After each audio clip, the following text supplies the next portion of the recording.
کہ تم اچھی ہو جاؤ گی تو علی اکبر کو تمہارے بھائی کو بھیج کر کے تمہیں بلائیں گے، لیکن کوئی نہ خبر ہے نہ خط ہے۔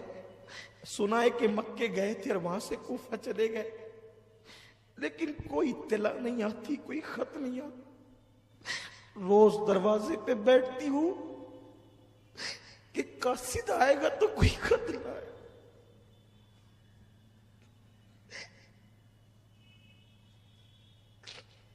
ہر ایک کا خط آتا ہے، میرا کوئی خط نہیں آتا۔ تو اپنے نانا کو منانے آتی ہوں کہ نانا آپ ان سے کچھ کہے نا کہ وہ کوئی خیر خبر تو بھیجے، وہ کوئی اطلاع تو دے۔ ٹھیک ہے، وہ اطلاع نہیں دیتے نا، وہ اتنا گم ہو گئے، اتنا مجھے بھول گئے۔ شاید ان لوگوں کو کوئی ہم سے اچھے لوگ مل گئے ہوں، وہ ہمیں بھول گئے۔ ایک کام کرو، وہ میرا خط نہیں مجھے نہیں بھیجتے نا، میں انہیں خط دے بھیجنا چاہتی ہوں۔ کوئی ہے کوفہ جانے والا؟ میں نے کہا میں کوفہ میں ہی رہتا ہوں بی بی، اور تمہارے دادا علی کا میں محب ہوں، اور میں حج کے لیے آیا تھا، میں جانے والا ہوں۔ تو اس نے خط لا کر کے دیا اور کہا میرا خط لے جائے گا نا، میرے بابا کو دے گا نا، تو میں تجھے کچھ تحفے دوں گی، لیکن میرا خط لے جا کر کے پہنچانا۔ اچھا ٹھیک ہے۔ کچھ برتن لائی، پرانے برتن تھے، ایک کپڑے کی گٹھری لائی۔ کہا جب میرا بھیا علی اصغر گیا تھا نا، تو اس وقت میرے پاس انتظام نہیں تھا کہ میں نئے کپڑے بھیا کو دے سکوں۔ دیکھو میں نے کتنے کپڑے خرید کے رکھے ہیں میرے بھائی کے لیے، یہ میرے بھائی کو دینا اور کہنا یہ علی اصغر کو پنانا۔ اور یہ برتن میری دادی فاطمہ کے برتن ہیں، یہ تمہیں تحفے میں خط پہنچانے کا انعام ہے۔ یہ کچھ روپیے ہیں، یہ بھی میرا خط پہنچانے کا انعام، لیکن میرے بابا تک پہنچانا اور انہیں سلام کہنا، اور کہنا بہت شکایت ہے تم لوگوں سے، صغرا کو تم نے خط نہیں لکھا، مجھے بھول گئے، وعدہ کیا تھا لے آئیں گے، لینے کسی کو نہیں بھیجا۔ لیکن صغرا کو کیا خبر تھی اس معصوم بچی کو کہ نکلے ہیں اور امتحان میں گرفتار ہوئے ہیں، خود کی خبر سے بے خبر ہیں، بیٹی کی کیا خبر لیتے۔ ہائے ہائے، میں نے کہا اے بی بی میں تمہارا غلام، تمہارے خاندان کا غلام، یہ برتن رکھو، یہ پیسے رکھو، میں علی اصغر کے جو تمہارا بھیا ہے اس کے کپڑے لے جاتا ہوں، خط دو۔ اور کہتے ہیں اس کے بعد کہ یہ میں کوفہ کی طرف جا رہا تھا، لیکن اچانک میرے گھوڑے کو کوئی اس طرف موڑتا تھا، میں اپنے گھوڑے کو ادھر لے جاتا تو گئے بھی طاقت ادھر، پھر ادھر لے جاتا تو گئے بھی طاقت ادھر۔ آخر میں نے سوچا کہ کیا بات ہے، تو مجھے دور سے فوج نظر آئی، تو میں نے سوچا یہ فوج شاید مجھے نقصان پہنچائے گی، تو جنگل کے راستے چلو۔ لیکن جیسے ہی میں اس طرف آیا تو مجھے خیمہ نظر آیا، اور پھر یہ سارا واقعہ۔ صغرا کا خط مولا حسین نے ہاتھ میں لیا، اور اس اجنبی مسافر نے کہا یہ گٹھری ہے، اس میں علی اصغر کے کپڑے ہیں، جو زخم ابھی بھرا بھی نہیں تھا وہ پھر سے ہرا ہو گیا۔ گٹھری لائے، خط لائے، بیبیوں نے پوچھا کیا ہے، وہ مسافر واپس ہو گیا۔ کیا ہے؟ اس وقت بیبیوں سے کہا صغرا کا خط ہے۔ اور یہ کیا ہے؟ کہا صغرا نے علی اصغر کو پہننے کے لیے نئے کپڑے۔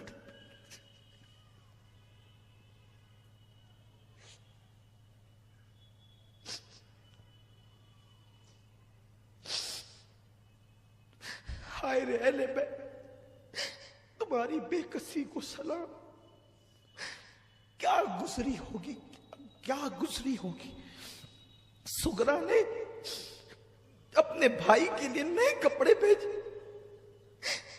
اور اس کے بعد علی اصغر کا لاشا دیکھ کے اس بہن کہتے اصغر تیری بہن نے تو کپڑے بھیجے، لیکن اسے کیا خبر کہ تجھے اب کپڑے نہیں، تجھے تو کفن کی ضرورت ہے۔ کچھ سنبھلے تو خط کھولا، خط کھولا تو شکایتیں ہی شکایت، امی سے شکایت، ابا سے، پھوفی سے، علی اکبر سے۔ خط کا مضمون تو صوفیہ نے، اہل اللہ نے بہت طویل لکھا ہے، لیکن ایک بات میں پڑھوں گا اس میں سے ضرور۔